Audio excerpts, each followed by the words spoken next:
Hi,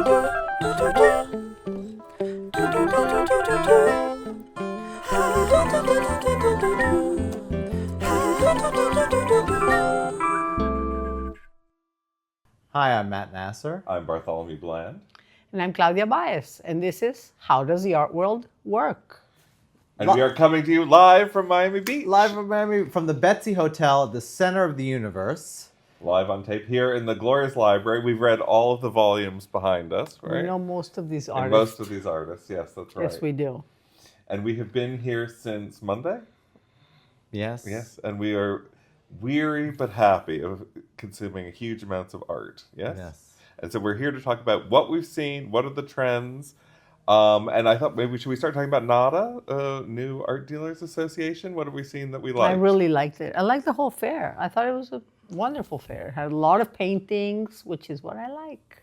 That's right. You found a few people who are doing more sort of abstract, almost kind of abstract expressionism, gestural. I love that. Gestural painting. What are some trends that you were spotting?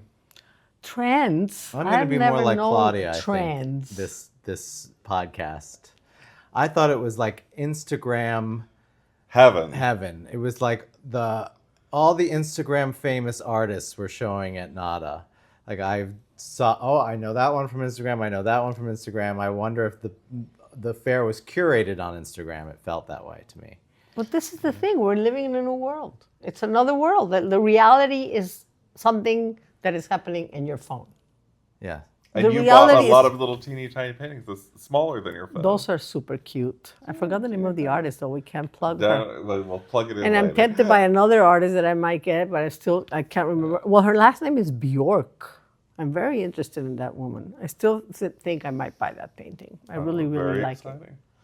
But I'm thinking about the new reality. So Matt went and he saw Instagram before he came here. So he already knew all the work that he was seeing at NADA.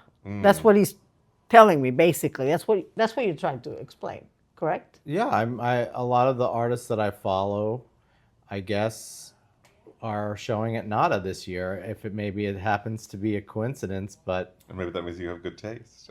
So then when you see them in reality in the booth, it's like, oh, I already saw that, and you don't care about it, kind of thing. No, the element of surprise is gone? The element of surprise is gone, or of... You're not discovering anything. That's the thing. What people come a lot of times to these fairs. It's sort of like I can't go to every gallery in the world. That's why these fairs exist, so you can see all the galleries in the world in one place. But I guess that's why Instagram exists. You can see all the galleries in the world in one place. In your phone. In the comfort of your own home. Definitely. I mean, we've been talking about it all week, that the fairs are quieter. Miami seems quieter, other than the traffic. We have to give a shout out to the Miami water taxis that they brought on this week. Matt and I were using the municipal largesse, going for free. The back and people forth were wonderful. To the mainland. It was very good. Wonderful so operating. So you took a water taxi from where to where? To the bridge that took you forever to come here. Yes, we took a water I know that taxi. very well. Yes, we took a water taxi and cut that traffic. It was right by Art Miami. Right by Art Miami, which was another fair. I'm going to be like you. Horrible. It was a horrible fair. No. I heard that it was horrible from other persons. I mean, I just, listen, it's all subjective, and there's a ratio, and every fair has a ratio of crap and good stuff, and it's all about what is that ratio, right? NADA, Untitled, the big fair are generally the ratio is better as far as good versus crap. And then it's different at each year, at each configuration. How was Basel? How was the big convention center that you guys went this morning to? I missed it. There was a lot that I liked, actually.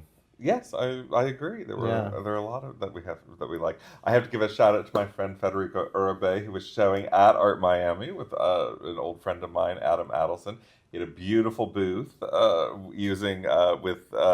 and it's interesting because Federico has long done tigers and lions and things that are pulled out of jungle imagery, usually from recycled materials. But it's funny that this year we have seen a lot of stuff that sort of reminds me of Rousseau and kind of primitivism. and I was wondering whether primitivism was making a comeback in interest. There were quite a few things that kind of had that kind of Rousseau flavor. Rousseau's having a big show right now at the Barnes Collection in Philadelphia, and I was wondering if it might be on artists' minds. Possible. Very possible. And what do you think? Is that what you're referring to as a trend? Yeah, well, yes. So like the jungle is a trend. The jungle is a trend. I think there've been a lot of Surrealism is a trend. Yes, surrealism definitely is a trend. Also having a big show in Philadelphia at the Philadelphia Museum of Art, now known as the Philadelphia Art Museum. And I think kind of desert, not surrealism, but sort of existentialism, led by the artist Agnes Pelton. There was a lot of sort of transcendental, very shimmering, kind of sublime stuff that reminded me a lot of Agnes Pelton, particularly at the main fair. So that was interesting. Did you see? Did you like? I don't know Agnes Pelton. I'm sorry to be. She had a one woman show at the Whitney, and I think she was working in the 1930s and 40s. And she was a little bit sort of an American version, in my opinion, of sort of Hilma af Klint, where it's sort of you're kind of having a visionary experience, and they were Agnes Pelton was one of a number of artists out in the desert who were kind of painting these sublime sort of things that inspired by the Hilma af sunset. Klint is fabulous. Everybody Yes. loved her. It was kind of a discovery. I think then another trend would be the older woman that is Yes. all of a sudden making it into the art world. Making a comeback. That was Not comeback, just arriving in her late age. Yeah, that's always a very powerful narrative, right? Or having been working this entire time, and then late in career. They find her, and That's right. I Here she approve is. of that trend. it's a good trend. I mean, It's a there's good hope trend. Yeah, for we us need women, hope. older. We need hope. Well, that's an interesting question about the sort of arc of an artist's career. I've wanted to put together, and I've never been able to get funding for it for years, to do a show on mastering mentorship, partnering young artists with artists over the age of 70 to create work in teams where presumably the younger person would bring a kind of vigor and fresh perspective. The older artist would be bringing a mastery of their craft and trade. I love that idea, Bart. Because it might be, when they talk about age discrimination in the art world, whether it's really a kind of middle age kind of plateau or downward trend, and then maybe sort of we see a lot of Fantastic people idea. in But late how do you see careers. that working? You see it like you would. It's tricky. like a You have to- residency, or what is it? Yes, I think a residency or something where people would be working together, and you'd have to sort of have the right temperaments for it. But I think it's a very interesting idea. No, you have to do it with a hat. You're not Yes. going to put temperaments together because that's not going to work. Well, it's interesting because a lot of the fairs, we were visiting a friend of mine, Marissa Newman, who's showing and has gotten a big shout out in Art America for her booth at Art Basel. Beautiful booth. Beautiful booth. We're going to go over there and see it. But the idea of partnering artists, I think, is a very powerful one. So. Partnering artists, I think I love it. I love that idea. We need to find a space to do it, this residency that Bart is saying. Well, Maybe. where there's a will, there's a way. Yes, But you the sort of wonder empty whether some of circle. the booths could be sort of actually doing that, sort of younger artists and an older artist who are commenting on Right. one another's work, intergenerational. So It's a great idea. I love it. To talk about how the art world works, Bart and I went to the big main fair, Art Basel, and they have different entry times. So that is like a part of the, what would you call it?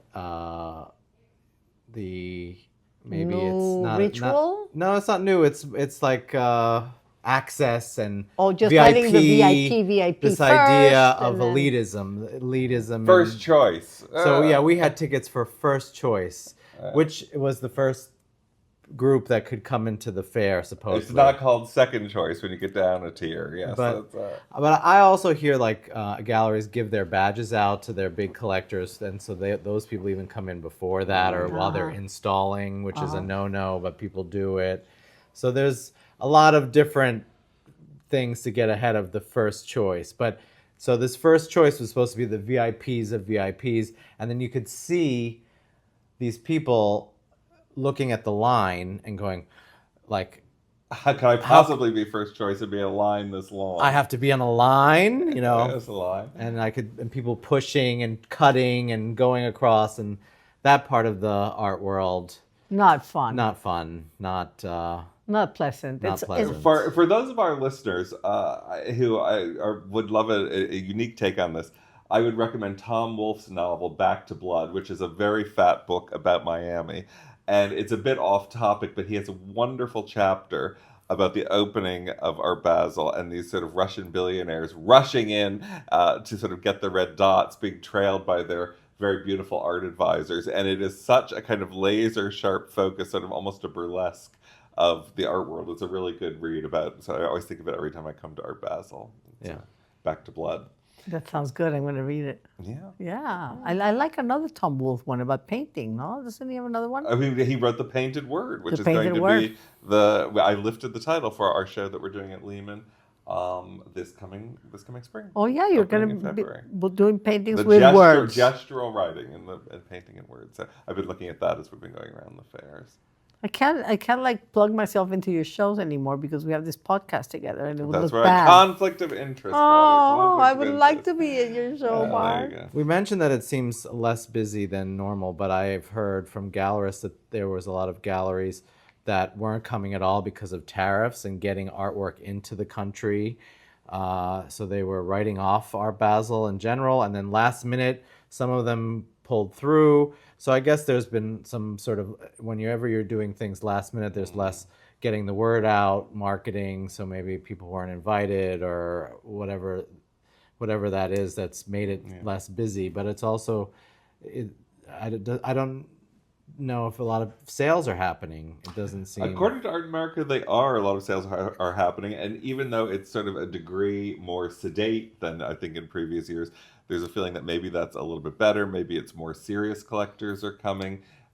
Maybe the party atmosphere is down a notch, but that might be to the benefit of the art. We'll see. I think that is something that will always be an unknown because I think they can lie. And I believe in human beings lying, and especially now in this Such a cynical view day of the and world, age Claudia. where Trump just lies, and now it's everybody can lie, and we live in another reality. The algorithm just gives me what I want to hear, gives you what you want to hear, gives you what you want to Yes, hear. the truth So we is- don't know what reality is anymore. There's no way of knowing. So whether they're selling or they're not selling, I think these big art galleries don't really even count on selling in these things. They just have to. It's like walking down Madison Avenue.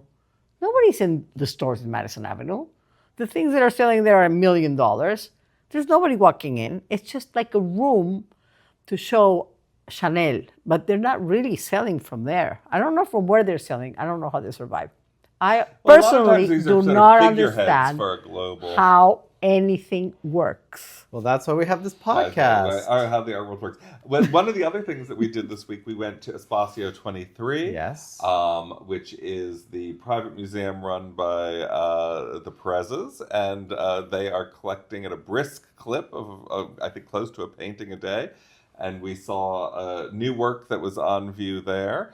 And it's the all acquaintance of Latin ours, American. largely Latin American. They They're merged into expanding the- international, global work. Our friend Becca Hoffman was there, who was, She was leading there. a group of curators through, which I thought was quite interesting. They And had a for panel artists- discussion. For artists that don't know, look out for the space. They have residencies. They have 3 apartments, and they have a common work area studio.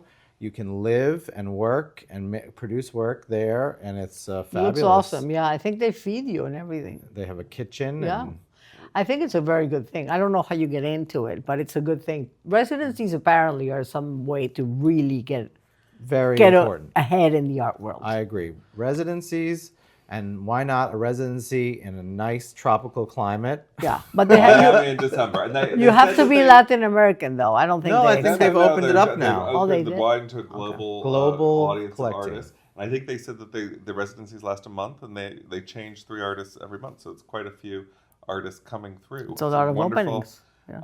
wonderful opportunity. We've been to the Wolfsonian, the design museum that is sometimes bypassed by contemporary art aficionados here. And they had a great exhibition on World's Fairs that we saw. Beautiful material. And an What, like Irish design? design, an Irish artist that made stained glass. I can't remember the name, but The reason I'm missing beautiful. all of this is because I'm staying very, very far away from everything. And I'm living in an Uber. But I also say one of the friendliest museums I've ever Yes, been the to. people. Everyone greeted you. Everyone was smiling. How can I help you? It was genuinely felt like happy So it was to a see museum of Yeah. design. They were not selling Wolfsonian. anything. design and propaganda. Yes, from 1850 to 1950, that was kind of their sort of the industrialization of the world and what that meant for design, political propaganda.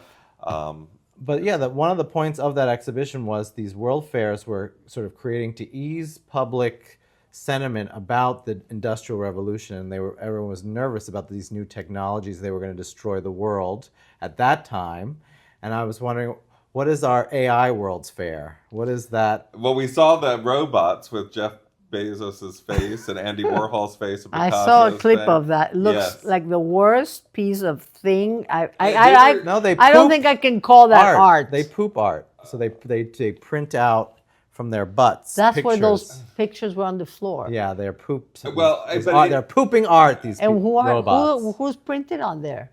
I think that they're photographs of what they've seen. I'm not sure. They- Random artists, or did they pick? How did they decide who's being pooped? What can I tell you? This is horrendous. What can I tell you? Infuriating. Is that the robotic animals Are humanoids, horrible. Well, they were very disturbing. I thought they were great. definitely I in loved the it. Uncanny No, valley. Matt. I loved it. Very disturbing. Oh my God. But what I can tell you is what is the attention they were drawing was more than anything else at the fair. The spectacle was Because there. people like to see a robot moving. It's like, I don't understand what's wrong People with like people. to see these horrible oligarchs demeaned in any possible way.